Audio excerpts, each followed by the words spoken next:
অর্থের অভাবে পড়াশোনা থেমে যাচ্ছিল। ডিসির দেওয়ার পড়ার রুটিনেই জিপিএ 5 সাদিয়ার। যারা মনে করেন সংসারের অভাব, ছেলে মেয়েকে কিভাবে পড়াবো, এই ভিডিওটা শুধু তাদের জন্য। এরকম একটি ঘটনা ঘটেছে দিনাজপুর উপজেলায়। পড়াশোনার খরচ চালাতে না পেরে দিনমজুর সাদিয়া আফরিনের মা আরফা বেগম জেলা প্রশাসকের কাছে আর্থিক আবেদন করেছিলেন। কিন্তু জেলা প্রশাসক মোহাম্মদ রফিকুল ইসলাম শুধু অর্থ দিয়েই সমস্যার সমাধান করেননি।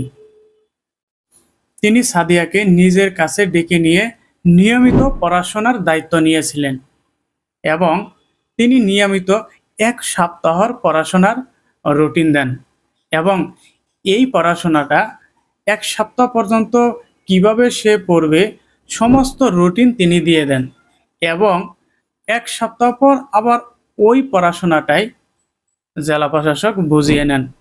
তাহলে বুঝুন তিনি কতটা মানবিকভাবে এবং অভিভাবকভাবে এই বিষয়টি নিয়েছিলেন। ঠিক এভাবেই চলতে থাকে অনেক দিন, মাস, 1 বছর পেরিয়ে যায়। তার এই রুটিনগুলো সাদিয়া খুব ভালোভাবে নিত এবং সে নিয়মিত এভাবেই লেখাপড়া করত। জেলা প্রশাসক স্যার তিনি যেভাবে রুটিনগুলো দিয়ে দিতেন ঠিক একইভাবে 1 সপ্তাহ পর সাদিয়া ওই পড়ার রুটিন অনুযায়ী পড়াগুলো কমপ্লিট করে স্যারের কাছে আসতেন এবং স্যার খুব সযত্নে এবং একজন অভিভাবকের মতো সেই পড়াগুলো নিতেন। আবার 1 সপ্তাহ পরে তিনি পড়া দিতেন। এভাবেই সপ্তাহ, মাস, বছর কেটে গেল। তারপর অনুষ্ঠিত হলো এসএসসি পরীক্ষা। সেই এসএসসি পরীক্ষায় তিনি একমাত্র অভিভাবকের একমাত্র স্টুডেন্ট, যেখানে 43 জন এসএসসি পরীক্ষার্থীর মধ্যে 22 জন পাশ করেছে। তার মধ্যে শুধু একজনই জিপিএ 5 পেয়েছে, আর সেটা হলো সাদিয়া।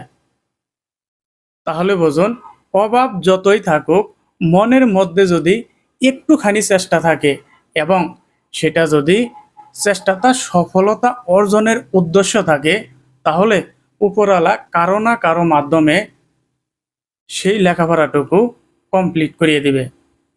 এবং এই বিষয়টি এখন ইতিহাসের দৃষ্টান্ত হয়ে থাকবে। একজন জেলা প্রশাসক তিনি অভিভাবকের মতোই দায়িত্ব পালন করেছে।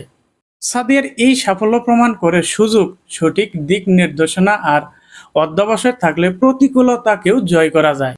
প্রিয় অভিভাবকগণ, আপনার ছেলে মেয়েকে যে কোনোভাবেই হোক লেখাপড়া করান, দেখবেন মহান আল্লাহ তাআলা কোনো না কোনোভাবেই একটা উপায় বের করেই দিবে।